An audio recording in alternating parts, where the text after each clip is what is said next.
Lando Norris survives Melbourne Mayhem to win the season opening Australian Grand Prix as Max Verstappen pushed Norris right until the very end, as Australian hearts were broken as Oscar Piastri spun, ending his victory chances.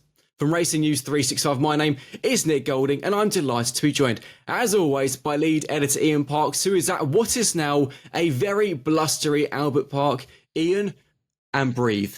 First race in the books, done and dusted. I mean, we knew the rain was going to cause some chaos, but I mean, 6 crashes, the first of which on turn 2 of the formation lap. I mean, the McLarens both going off on lap 44. It was a race that had everything for a season opener.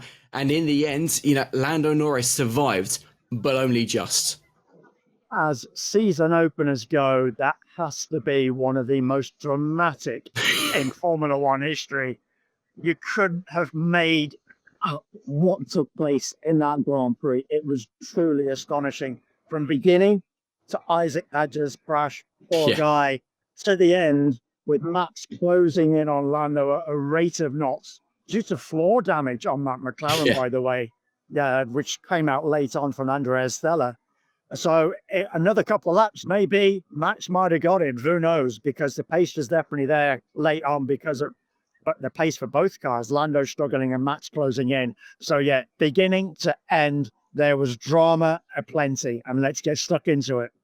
Well, of course, the race started in the wet on intermediate tyres. Then everyone went onto the slicks before lap 44, which is really, in terms of the lead fight, where everything really changed. Lap 44, turn 12, the sudden rain shower came. Oscar and Lando, who was in the lead, both went off through the gravel. As you mentioned, Lando sustained some floor damage. He then quickly escaped into the pit lane for intermediate tyres. Oscar behind, bless him, obviously tried to recover. He spun at turn 13, stuck in the grass. Max went through to take the lead, but in the end, Red Bull just left Max out a little bit too long on the intermediate tyres. But I mean, lap 44, that is the one. We've said last season there were a few laps which we will always remember. And I think in terms of the season opener, lap 44 is where it all changed. I mean, we were looking at and pretty much nailed on McLaren 1-2 at that stage. And then, as you say, that rain coming in, we could see it. I could see it. I was stood in the written media pen at the time. It was blowing an absolute gale. It was getting darker and darker. And then all of a sudden, the rain just started to fall. But at that particular stage, of course, it was only the final sector of the track. And as you say, all hell pretty much broke loose. Both McLarens had their moments. Oscar Piastri even more so. How he got out of that grass, only he will ever know. And he made quite a joke of it where he said he learned to reverse a tractor on Jeremy Clarkson, and people I'm sure will know Jeremy Clarkson is around the world. So a little bit of a joke that he learned to reverse a tractor over the winter on Jeremy Clarkson's farm. But anyway, he managed to get out of the grass, got back on the track. The hugest of cheers around this stadium, around this circuit, when that particular incident took place. And by the end of it, he at least managed to drag himself back into the points. But he was kicking himself because he knows that but for that one lap, every other one of his other laps was pretty much perfect. So he's got a lot to look at and learn from. But for McLaren, they at least got the win that they were hoping for when they lined up 1-2 on the grid. But as Andrea Stella put it afterwards, it was a case of mixed feelings, and rightly so, because it was a case of what might have been but for that weather. But I'll tell you what, Nick, that weather was around all day. It was treacherous conditions throughout the day. The F2 race was cancelled. It bucketed it down about an hour before the start here at Melbourne Park. And it was a case of, are we going to get any running? What's going to happen? Slowly but surely it relented. The track, the conditions, the rain eventually finally abated. We got the race underway. And as I say, even from that formation lap, it turned into a truly chaotic race, truly eventful race. Quite remarkable. I don't think we're going to see another season opening race like it for quite some time, that's for sure. And of course, for those who are watching this video, they can see behind you just how blustery it is now. So I'm sure everything will be fine. But just in case Ian does have any audio problems or anything, because it is so windy, apologies in advance, but I'm sure everything will be absolutely fine. Let's talk about Max Verstappen, though, because again, even though it was looking like a set McLaren 1-2, of course, Max got second in the end. But Max, again, similar to qualifying, was there with the McLarens throughout. And what's interesting as well is after the race, Helmut Marko has already said that actually Red Bull will have upgrades in a few races' time. But Max, it is shown again, he's going to be a threat for Lando all season. I mean, in fairness to Helmut Marko, which team isn't going to have upgrades in a few races' time? Because this is the season when we know those upgrades are going to come thick and fast at the start of this season, because of the focus that's going to be switched so heavily on 2026 at a very early stage. We know it's going to be 25, 33% of this season before every single team then goes full on for 2026 with all its resources, all its finances, all its manpower. So as I say, those upgrades on all those cars are going to be coming very heavy, very fast, very soon. So it's not just Red Bull. We can expect McLaren to upgrade their car, of course. We can expect Mercedes. We can expect Ferrari. We might have had this result today, and we might have seen that McLaren had that 0.4 of a second gap in qualifying. That was quite a statement, you've got to believe, as to what might be coming. But nevertheless, I think what we saw in today's race, regardless of the conditions, has given us a real pleasurable experience in terms of, wow, what a start to the season. Hopefully there's more to come with the other 23 races to follow, because if there is, this will be a season for the ages at the end of the day. It felt like the perfect race to celebrate Racing News 365's 10th birthday. And as it is our 10-year anniversary, we are doing a prize giveaway. If you fancy winning a scale model Formula One car of your favourite team or driver, all you've got to do to enter is be subscribed to the Racing News 365 channel and comment below any video, but just do this one for ease. I want to win. It is as simple as that. And a quick thank you to everyone who has been subscribing throughout this Grand Prix and also commenting on our videos, watching them as well. But it has been a massive weekend for us. In the end, Ian, it was also a pretty good weekend for Mercedes. George Russell, P3, Antonelli, provisionally P5. We do know, though, that at the time of this recording, Mercedes have activated a right review regarding a 5-second time penalty. But regardless, even if it is successful, it will only progress him to 4th. But nevertheless, Mercedes podium to start the year with George and Antonelli, regardless of 4th or 5th, a massive recovery from 16th on the grid. And a superb performance. I mean, Kimi Antonelli, of course, has been hailed as, one of those drivers that's going to do great things in Formula One. And we saw today just what he is all about. That was a superb performance from him. And we can see why Toto Wolff and the rest of the Mercedes team have put so much faith and so much store in this young guy. The heir apparent to Lewis Hamilton, potentially, of course, in what Lewis achieved over his time at Mercedes. That was a great drive when pretty much every other rookie around him had an incident, spun off. Obviously, we saw Isaac Hadjar, Gabriel Bortoleto, Jack Doohan. I have mentioned previously that Liam Lawson isn't exactly a rookie, but nevertheless, this was his debut at this track. He'd never been at this circuit before. He did reasonably well to master the conditions throughout. Bearing in mind, he had started from the pit lane as Red Bull tried to make the most of the circumstances that have played out throughout this weekend, because it's just been a really awful weekend for Liam. And in the end, it was a bad ending for him. So as I say, for most of those young guys in their real full debut seasons in Formula One, it's been a baptism of fire. What we saw from Kimi Antonelli, just what he is made of. Mercedes knows it has got a young driver on its hands there that could potentially go on to do great things. And do you know what I really liked about Kimi Antonelli? I'm going to mention this as well. Go on. When George Russell was on the podium, Kimi Antonelli decided to go and support him and applaud him and cheer him. Right. I thought that was absolute credit to him, because to be honest, I can't recall it happening. I'm sure it must have. I'm sure a teammate has gone along to support his fellow driver that's been on the podium. I don't recall that ever happening. I'm sure somebody might message in and say, it did happen on this particular occasion. But I thought that was superb gamesmanship from Kimi. And Mark as to what he's all about, and all credit to him and Mercedes. I think definitely it's probably been a long time since that happened for when it's a driver from a top team on the podium rather than a midfield team, for example. But a very good point. Just to quickly run through the top 10 from the season opening Australian Grand Prix. Norris was the winner ahead of Verstappen, Russell, Alex Albon for Williams in P4. We'll touch on him in a second. Antonelli provisionally in 5th. Lance Stroll in a very impressive 6th for Aston Martin. Nico Hulkenberg on his first race for Stake F1. He was in 7th, scoring more points for Stake in one race than Stake did all of last season, worth pointing out. Charles Leclerc in 8th, Oscar Piastri in 9th, Lewis Hamilton in 10th, Ian 8th and 10th for Ferrari. What has gone wrong?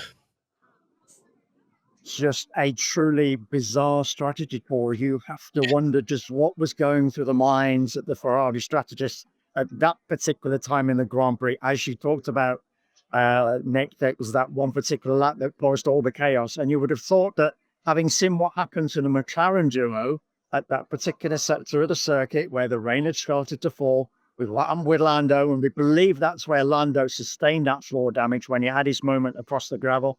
And then, as I say, we saw Oscar Piastri going off the circuit onto the ground. We would have thought, get them in straight away. Because why hold on?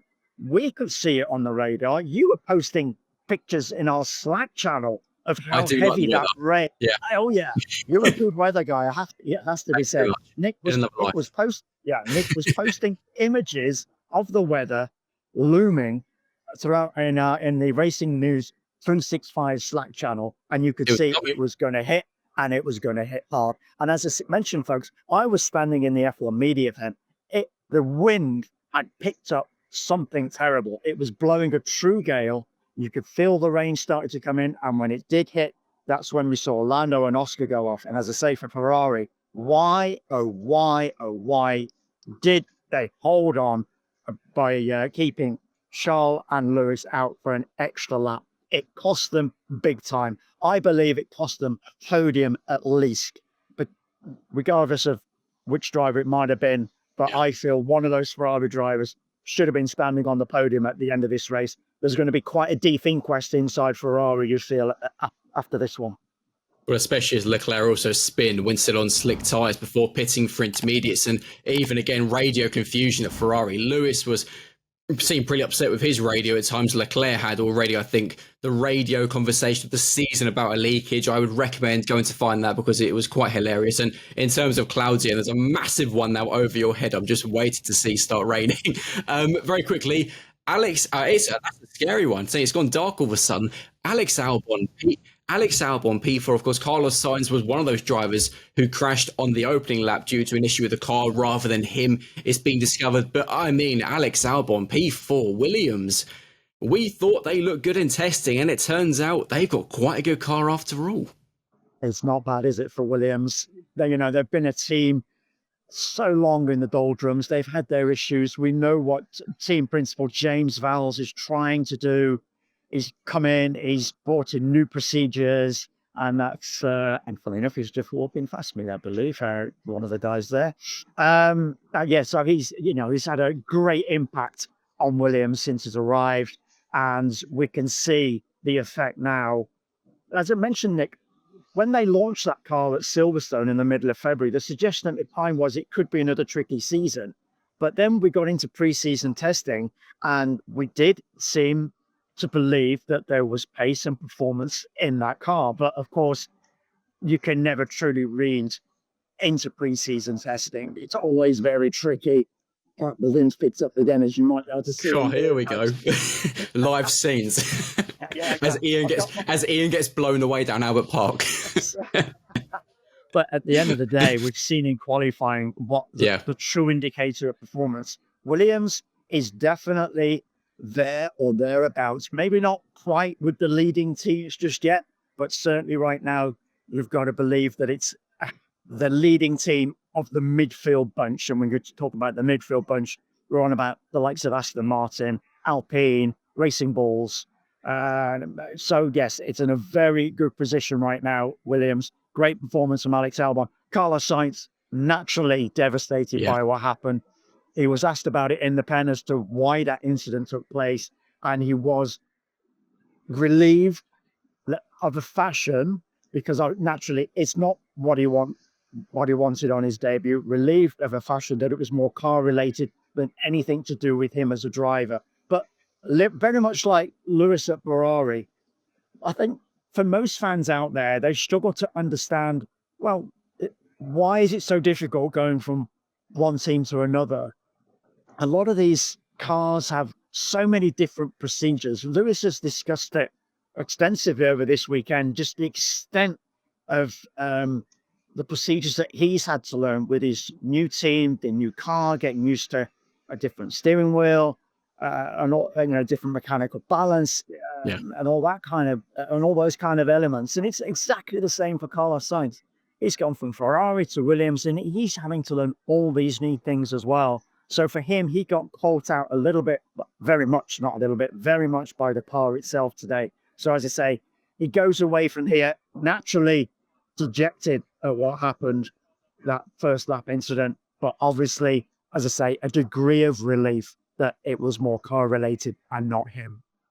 And just finally, before either you get blown away by the wind or drowned on by the rain, we've got to discuss what I mentioned at the top of this F1 update. There were 6 crashes. I mean, there was Isaac Hadjar who crashed. There was Carlos Sainz, as we mentioned, Jack Doohan, Fernando Alonso, Liam Lawson, Gabriel Bortoleto. But of course, the one who was at the centre of the attention and what seemingly was the ultimate rookie learning experience was Isaac Hadjar, of course, crashing on the second corner of the formation lap after a brilliant qualifying starting P11. I mean, you've got to feel for the guy.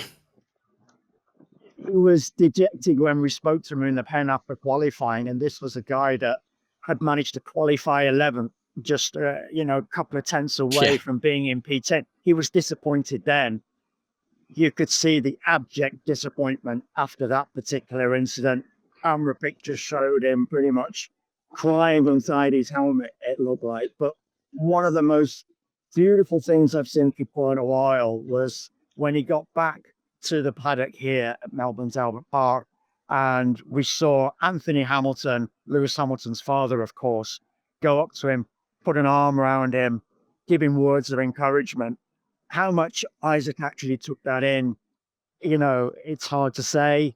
He did tell us, what Anthony said to him. As I say, he's really bigging him up, telling him, don't worry, look, you've got a big career ahead of you. Keep your head held high. But speaking to him in the Britain media pen afterwards, you could see that the disappointment and the hurt cut deep. And he's a teenager at the end of the day. We've got to remember that. Yes, he might be a Formula One driver. He might have reached,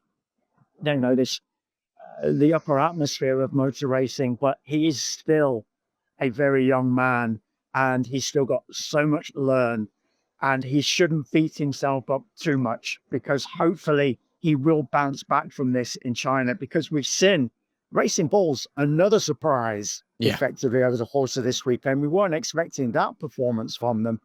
Yuki Tsunoda qualified 6th. As I mentioned, Isaac was in 11th place, and for a long time Yuki was very much holding his own in the Grand Prix until another poor call from Racing Bulls around his pit stop as well, very much Ferrari-esque. Speaking to Laurel Mekies afterwards, the Racing Bulls team principal, he conceded that, yes, they got it wrong, and it's something they've got to review. Just right as well that not only Anthony Hamilton put an arm around Isaac Hadjar, but Stefano Domenicali, Formula One CEO and president, actually visited Isaac in his driver's room afterwards and gave him as much support as he possibly could. So hopefully Isaac, yes, he's going to reflect on this quite deeply, of course, but hopefully he's going to be able to lift him up, because we've only got a few days, lift himself, because you've only got a few days now until the next Grand Prix in China, of course. Well, of course, the Chinese Grand Prix is next weekend, as is a doubleheader. Ian, amazing stuff as always. At this point, I would normally say get home safely, but I'm going to say get back to the media centre safely, because it looks like a scene from a disaster movie in the background. I'll be completely honest. It's pretty grim. So run. For everyone who's been watching our F1 updates across these last few days, thank you as always for all your support. Be sure to smash that like button, subscribe to the channel, and of course, let us know your thoughts on the race below in the comments. From myself and Ian, we'll see you with Sam, absolutely Coop, for the podcast on Monday. See you later. And as always, take care, folks. See you soon.